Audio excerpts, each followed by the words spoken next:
Welcome everyone. Today we are doing chicken vindaloo. So here I've taken a few of the dry red chilies and I'm marinating it in some leftover vine.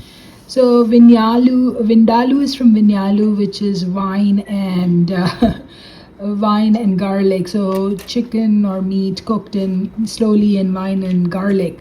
So that's how vindaloo comes. Anyway, I tasted the wine after I marinated the chilies and it was really spicy. So I know I'm not going to use all of it. So I instead roasted up one red pepper, took off the skin. I steamed it a bit in that Tupperware container. I took off the skin and now I'm going to chop it up and put it in my blender because I just cannot use that so much red chilies. That red chili was too spicy. It was less spicy. I could have used it, but anyway, I will use some of it and some of that wine to make my vindaloo paste. So I've got my red pepper. I've added some red chili pepper. I've added about 1.5 teaspoons of garlic, and I will add about half a teaspoon of ginger. Here comes the ginger, all of it. And then I will add some spices, and you can see on the corner I have about 2 pounds of chicken thighs which I've cut up. So I've decided to add a little bit more of the chilies as I'm going along to my blender jar. So I've got salt.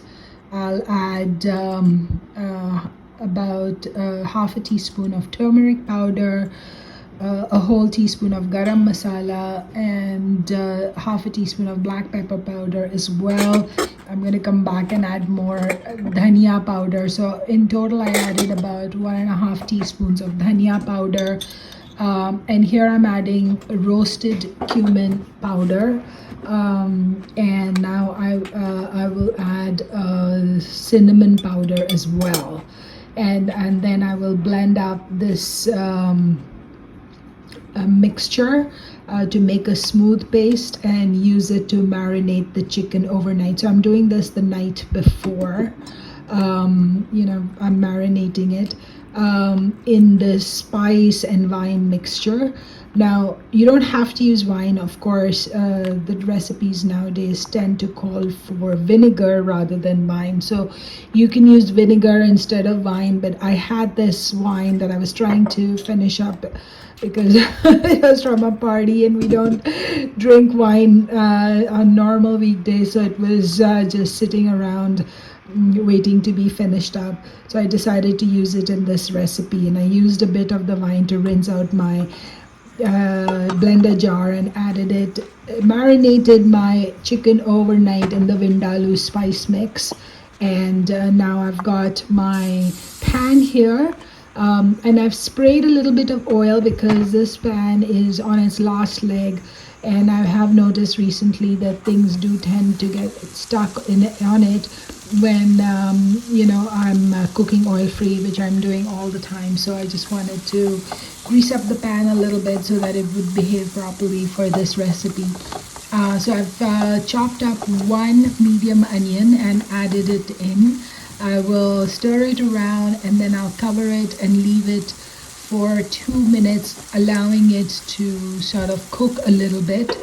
And I'm going to leave it on low heat for 2 minutes. You can see me putting my timer on, and here it is after 2 minutes when my timer went off. I didn't touch it in between, and the onions are fairly well cooked. And now I will add the marinated chicken in the vindaloo spice mix. And at this point my heat is a little high, but I will turn it low when I cover it and leave it to cook on high. Just while I'm stirring it, I want the heat to be a little bit higher at this point because the chicken is right out of the fridge and it's quite cold, and I want it to heat up nicely at this point. So here I had very little wine remaining, so I decided to add all of it. Of course, if you had marinated it in vinegar, you could add a little bit of water over here to cook the chicken because there's no oil. And so I covered it and I gave it 10 minutes. So this is the chicken after 10 minutes on very low heat. And as you'll see it, the simmer is quite low right now, and I will cover it and simmer it for another 7 minutes. So here it is after 7 minutes. So in a total of 17 minutes so far, the spice blend and the onions, everything has merged to make this consistent, gorgeous Vindaloo curry.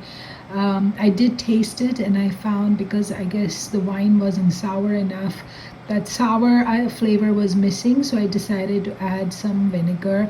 I used red wine vinegar, and about 2 tablespoons just to add that sour flavor, and then I left it open and let it sort of cook on medium heat to evaporate some of the excess liquid for about 3 minutes. So in total I cooked it for 20 minutes. 17 was on low and the last 3 minutes was on medium, and here it is. The vindaloo is fully cooked. It's looking gorgeous and it tasted wonderful.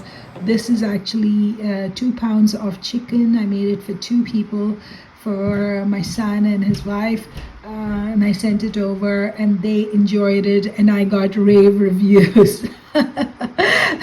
I also made some rotis for them. Enjoy oil-free chicken vindaloo.